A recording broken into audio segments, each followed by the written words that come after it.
Hi hello, എല്ലാവർക്കും നമസ്കാരം. മൗനരാഗത്തിൻ്റെ നാളത്തെ വിശേഷത്തിലേക്ക് എല്ലാ കൂട്ടുകാർക്കും സ്വാഗതം.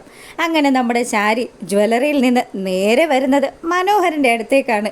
അപ്പം മനു വളരെ വലിയ കാര്യത്തിൽ ശാരി എന്തോരം ആയിരിക്കും കൊണ്ടുവരിക എന്നൊക്കെ ആലോചിച്ചുകൊണ്ട് അവിടെ അങ്ങനെ വെയിറ്റ് ചെയ്ത് നിൽക്കുക. ശാരി നേരെ വന്നു മനുവിൻ്റെ അടുത്ത് ആ കവറ് ഏൽപ്പിച്ചു. അതിനുശേഷമാണെങ്കിലും ദേ തുറന്നു നോക്ക്, എല്ലാം നീ പറഞ്ഞ പോലെ തന്നെയാണ് ചെയ്തിരിക്കുന്നത്.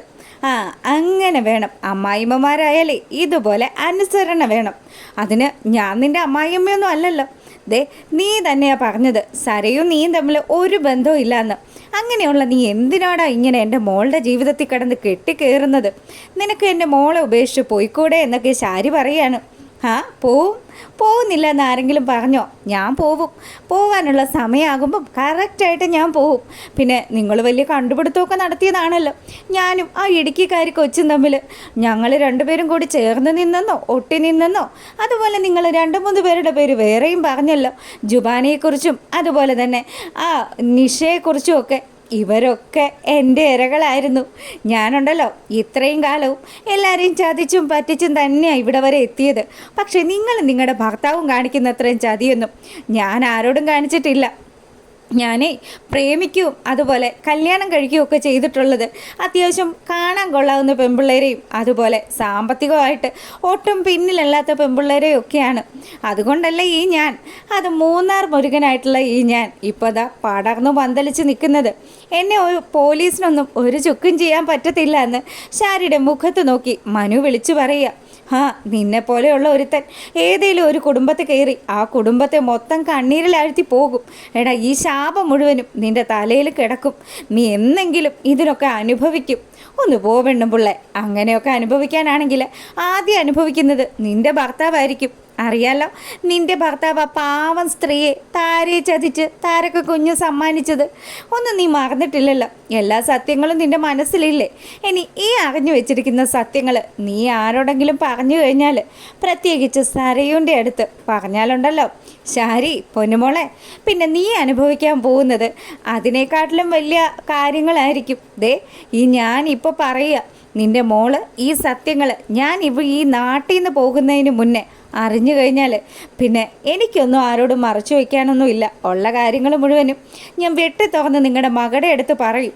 ഞാനും കൂടെ അവളെ ചതിച്ചു എന്നെങ്ങാനും അവൾ കരുതി കഴിഞ്ഞാലുണ്ടല്ലോ പിന്നെ തീർന്നു, അവളുടെ ജീവിതം തീർന്നു. അവിടെ തീർന്നു ശാരി നിൻ്റെയും ആ ബഗാസുരൻ്റെയും ഒക്കെ അഹങ്കാരം. മകൾക്ക് ഭ്രാന്തായി പോകും. അങ്ങനെ തന്നെ സംഭവിക്കാൻ പോകുന്നത്.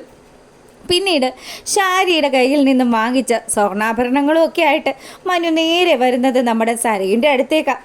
മോള് കിടക്കാൻ തുടങ്ങുമായിരുന്നു. മനുവേട്ട കിടക്കാനൊക്കെ വിരിച്ചുകൊണ്ടിരിക്കുമായിരുന്നു. അല്ല, എൻ്റെ കയ്യിലൊരു പൊതി. അത് കൊള്ളാലോ. മോള് നമ്മുടെ കുഞ്ഞിൻ്റെ നൂലുകെട്ടൽ ചടങ്ങല്ലേ നീ തന്നെയല്ലേ വാശി പിടിച്ചത്?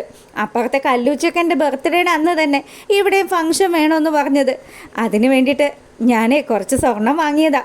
അങ്ങനെ അവൻ ആ ഒരു സ്വർണം വാങ്ങിച്ച പൊതി നമ്മുടെ സരയുൻ്റെ കയ്യിലേക്ക് കൊടുത്തു. സരയു ആണെങ്കിലോ, എൻ്റെ മനുവേട്ട. എന്നാലും മനുവേട്ടന് കടയിൽ പോയപ്പം എന്നെ ഒന്ന് വിളിക്കായിരുന്നു. അതിനാരാ കടയിൽ പോയതെന്നൊക്കെ ഇവൻ ഇങ്ങനെ ആലോചിച്ചുകൊണ്ട് നിൽക്കുക. എന്താ മനുവേട്ട ചിന്തിക്കുന്നത്? നീ ഇത് പിടിച്ച്, ഇതൊക്കെ പറ്റുമോ? ഈ ഡിസൈനൊക്കെ നിനക്ക് ഇഷ്ടപ്പെട്ടോ എന്നൊക്കെ ഒന്ന് നോക്കിയെന്ന് പറഞ്ഞു. സരയു കിട്ടിയ പാടെ തന്നെ ആ പൊതിയൊക്കെ അങ്ങ് എടുത്ത് തുറന്ന് നോക്കുകയാണ്. അങ്ങനെ അവൾക്ക് വലിയ രീതിയിൽ തന്നെ ആ ആഭരണങ്ങളൊക്കെ ഇഷ്ടപ്പെട്ടു. എന്തിനാ മനുവേട്ട ഇപ്പോൾ ഇത്രയും വിലയുള്ളതൊക്കെ? കുഞ്ഞിന് ഇത്രയും വിലപിടിപ്പുള്ള സാധനമൊക്കെ ഇട്ട് കഴിഞ്ഞാൽ പിന്നെ ആ കുഞ്ഞിനെ ആരെങ്കിലുമൊക്കെ കണ്ണു വെക്കില്ലേ? അല്ലേലേ കാണാൻ നല്ല മിടുക്കി കുഞ്ഞല്ലേ? ആ കല്ലുവിനെ പോലെയൊന്നും അല്ലല്ലോ ഇരിക്കുന്നത്. നമ്മുടെ കുഞ്ഞ് നല്ല സുന്ദരിയല്ലേ എന്നൊക്കെ പറഞ്ഞ് ഇവൾ വലിയ കാര്യത്തിന് ഇങ്ങനെ സംസാരിക്കുക. കുറച്ച് നാൾ കഴിയുമ്പോൾ അറിയാം മോളെ ആർക്കായിരുന്നു ഏറ്റവും അധികം സൗന്ദര്യം എന്നുള്ളത്. എന്തായാലും ഇപ്പോൾ ഇത് മോള് കൊണ്ടുപോയി അലമാരിയുടെ അകത്ത് വെക്കെന്ന് പറഞ്ഞു. പിന്നീട് കാർത്തികയെ കാണിക്കുക. കാർത്തികയും അതുപോലെ തന്നെ നമ്മുടെ ലക്ഷ്മി അമ്മയും കൂടി ഭയങ്കര ഡിസ്കഷനാണ്. അല്ല, അമ്മയുടെ പ്ലാൻ എന്താണെന്നൊന്നും പറഞ്ഞില്ലല്ലോ. ഇതുവരെ അമ്മ പ്ലാൻ ചെയ്തതുപോലെ തന്നെയാണ് കാര്യങ്ങളൊക്കെ പോയത്. ഇനി അമ്മയുടെ അടുത്ത നീക്കം എന്താ? അറിയാലോ, കോടതി കൂടുന്ന ദിവസം അടുത്ത ദിവസം. അങ്ങനെ വരുമ്പോൾ അമ്മ അവിടെ വന്നില്ലെങ്കിൽ പിന്നെ പ്രകാശൻ രക്ഷപ്പെടും. അമ്മയാണ് ഇനി വാദിക്കാനുള്ളത്. അതുകൊണ്ട് അമ്മ ആ സമയത്ത് അവിടെ ഉണ്ടാകണം. ഇപ്പോൾ പ്രകാശം വിചാരിച്ചു വെച്ചിരിക്കുന്നത് അമ്മ മരിച്ചുപോയെന്നല്ലേ. അപ്പം അങ്ങനെയുള്ള സ്ഥിതിക്ക് അയാൾ അവിടെ വരും. വന്ന് അവിടെ നല്ല രീതിയിൽ തന്നെ നിൽക്കുകയും ചെയ്യും. അതിനിടയിലേക്ക് അമ്മ കടന്നു വരണം. അമ്മയെ കാണുമ്പോൾ ഉള്ള പ്രകാശൻ്റെ ആ ഒരു നെട്ടോട്ട ഓടൽ അത് കാണാൻ കൊതിയാകുക അമ്മേ. അമ്മ എങ്ങനെയാണ് വിചാരിക്കുന്നത്, അമ്മയുടെ പദ്ധതി എന്താണെന്നൊക്കെ കാർത്തിക ചോദിക്കുക. അപ്പോൾ ലക്ഷ്മി അമ്മ പറഞ്ഞു, മോളെ ഞാൻ മരിച്ചു പോയെന്ന് വിചാരിച്ച് സുഖസുന്ദരമായിട്ട് കഴിയല്ലേ അവന് ചെറിയൊരു പണി കൊടുക്കണ്ടേ.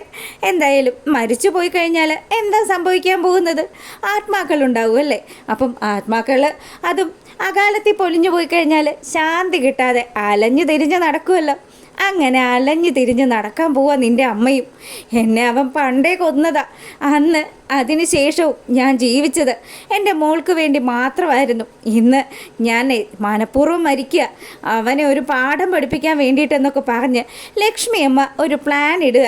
അങ്ങനെ ലക്ഷ്മി അമ്മയുടെ പദ്ധതികളൊക്കെ മനസ്സിലായ നമ്മുടെ കാർത്തികയാണെങ്കിലും അമ്മയ്ക്ക് വേണ്ടുന്ന എന്ത് സഹായവും ഞാൻ ചെയ്തു തരാം. ഞാൻ ചില കാര്യങ്ങളൊക്കെ പറയാം, മോളതൊക്കെ തയ്യാറാക്കി വെക്കാൻ പറയുകയാണ്. അങ്ങനെ അമ്മയും മോളും കൂടി അവിടെ വെച്ച് പിരിയുക. പിന്നീടാണെങ്കിലോ നമ്മുടെ പ്രകാശിനെ കാണിക്കുക. പ്രകാശനാണെങ്കിൽ വിക്രത്തിനോടും അതുപോലെ തന്നെ മൂങ്ങാമുത്തശ്ശിയുടെ അടുത്തുമൊക്കെ പോയിട്ട്, അമ്മ എന്തായാലും നമ്മുടെ പൊതുശല്യം പൊതുശത്രു അവൾ ഒഴിവായി പോയല്ലോ, ഇനി എനിക്ക് പേടിക്കാനായിട്ട് ആരുമില്ല. പിന്നെ കിരണും കല്യാണിയും അവരത്രയൊന്നും അങ്ങോട്ട് വരില്ലെന്നേ അവർ വിചാരിച്ച് വെച്ചിരിക്കുന്നത്. നാളെ കോടതി കൂടുന്ന സമയത്ത് അവിടെ വന്നിട്ട് എന്നെ ലക്ഷ്മി അങ്ങ് ഒലത്തി കളയുന്നത് കാണാൻ വേണ്ടി കണ്ണിൽ എണ്ണ ഒഴിച്ച് കാത്തിരിക്കുമായിരിക്കും എൻ്റെ മുൻഭാര്യയും അതുപോലെ എൻ്റെ ആ മകള് ആ കന്നുകാലിയും. എന്തായാലും അതൊന്നും നടക്കാൻ പോകുന്നില്ല എന്നൊക്കെ പറഞ്ഞ് പ്രകാശൻ ഇങ്ങനെ സംസാരിച്ചുകൊണ്ട് നിൽക്കുക. ആ സമയത്താണ് പ്രകാശിന് കോള് വരുന്നത്. വിളിക്കുന്നത് മറ്റാരുമല്ല, നമ്മുടെ ലക്ഷ്മി അമ്മ തന്നെയാണ്. അങ്ങനെ ലക്ഷ്മി വിളിച്ചതും, പറയും മോളെ, ഞാൻ ദേ ഇപ്പം അമ്മയോടും വിക്രത്തോടും ഒക്കെ നാളെ കോടതിയിലെ കാര്യങ്ങളൊക്കെ സംസാരിച്ചുകൊണ്ടിരിക്കുമായിരുന്നു.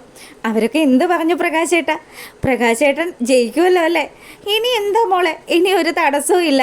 ദേ ഇത്തവണ എന്തായാലും എന്നെ തോപ്പിക്കാനൊന്നും പറ്റില്ല, അത്രയും കോൺഫിഡൻസ് ഉണ്ട് എനിക്ക്. പിന്നെ അറിയാലോ മോളെ, ആ ലക്ഷ്മി എന്ന് പറയുന്ന മാരണത്തിന് ഞാൻ ഒഴിവാക്കിയ കാര്യം അത് ഞാൻ മോളുടെ അടുത്ത് പറഞ്ഞതല്ലേ? അതെ, അത് തന്നെയാണ് പ്രകാശേട്ടാ വേണ്ടത്. അവൾ ഇത്രയും കാലവും മറഞ്ഞു നിന്നിട്ട് ഇപ്പം എന്തിനാ പ്രകാശേട്ടൻ്റെ ജീവിതത്തിലേക്ക് വന്നത്? പ്രകാശേട്ടന് മഹാഭാഗ്യം കൈവരുന്നത് കണ്ടിട്ട് അതിൽ അസൂയ മൂത്തിട്ട് ആ കിരണും കല്യാണിയും കൂടി ആയിരിക്കും അവളെ കുത്തിപ്പൊക്കി ഇവിടെ കൊണ്ടുവന്നത്. അത് തന്നെയാണ് മോളെ സത്യം. എന്തായാലും മോളും എൻ്റെ ജീവിതത്തിലേക്ക് വരുമല്ലോ. പിന്നെ എനിക്കിനി ഒന്നും നോക്കാനില്ല, എനിക്ക് അത് തന്നെയാണ് വേണ്ടതും. എന്തായാലും പ്രകാശേട്ടൻ ഭക്ഷണം കഴിച്ചോ? കഴിച്ചു. എന്തായിരുന്നു ഇന്ന് സ്പെഷ്യൽ? ഇന്ന് നല്ല പാൽപ്പായസം ഉണ്ടാക്കി അമ്മ. നാളെ നല്ല സൂപ്പർ സദ്യ ഉണ്ടാക്കാമെന്നൊക്കെ പറഞ്ഞിട്ടുണ്ട്. എന്തായാലും അത്യാവശ്യം നല്ല ഇറച്ചിയും മീനും ഒക്കെ കൂട്ടി ഞാൻ ചോറും കഴിച്ചിട്ടുണ്ട്. പിന്നെ ഇതാ കിടക്കാൻ തുടങ്ങുമായിരുന്നു, അപ്പോഴാണ് മോള് വിളിച്ചത്. എന്തായാലും മോളോട് സംസാരിക്കാൻ പറ്റിയല്ലോ, അത് തന്നെ വലിയ കാര്യമാണ്. എന്തായാലും കുറച്ച് സമയം നമുക്ക് സംസാരിക്കാം, നമ്മുടെ ഭാവി കാര്യങ്ങളെക്കുറിച്ച് നമുക്ക് സംസാരിച്ചാലോ? പുല്ല് ഇവ നിർത്തുന്നില്ലല്ലോ എന്നൊക്കെ പറഞ്ഞ് ലക്ഷ്മി അമ്മ ഇങ്ങനെ ആലോചിച്ചുകൊണ്ട് നിൽക്കുക. അല്ല, സമയം ഒരുപാടായില്ലേ പ്രകാശേട്ടാ, ഉറക്കം വരുന്നില്ലേ? കാർത്തിക മോൾ അവിടെ വന്നായിരുന്നു എന്ന് ചോദിക്കുക. മോള് റൂമിലുണ്ടല്ലോ, മോൾ ഉറങ്ങിക്കാണും. പിന്നെ അമ്മയും വിക്രവും ഒക്കെ ലക്ഷ്മിയുടെ കാര്യവും സംസാരിച്ചുകൊണ്ട് അവിടെ ഇരിക്കുന്നുണ്ട്. ഞാൻ എന്തായാലും മോള് വിളിച്ച സമയത്ത് റൂമിലേക്ക് പോരുക. അല്ല മഹാലക്ഷ്മി, നീ എന്താ എന്നോടൊന്നും മിണ്ടാത്തത്? മിണ്ടാനൊക്കെ എനിക്ക് ഭയങ്കര നാണോ പ്രകാശേട്ടാ. എന്തായാലും ഇനി അധിക ദിവസം ഇല്ലല്ലോ, ഈ വരുന്ന ഞായറാഴ്ച നമ്മുടെ കല്യാണം അല്ലേ, അതിനു വേണ്ടിയിട്ട് ഞാനിങ്ങനെ കാത്തിരിക്കുക. പ്രകാശേട്ടൻ്റെ മാത്രമായിട്ട് മാറുന്ന ആ ഒരു ദിവസത്തിന് വേണ്ടി. അങ്ങനെ പ്രകാശനുള്ള കുഴി നമ്മുടെ ലക്ഷ്മി അമ്മ തോണ്ടിക്കൊണ്ടിരിക്കുകയാണ്.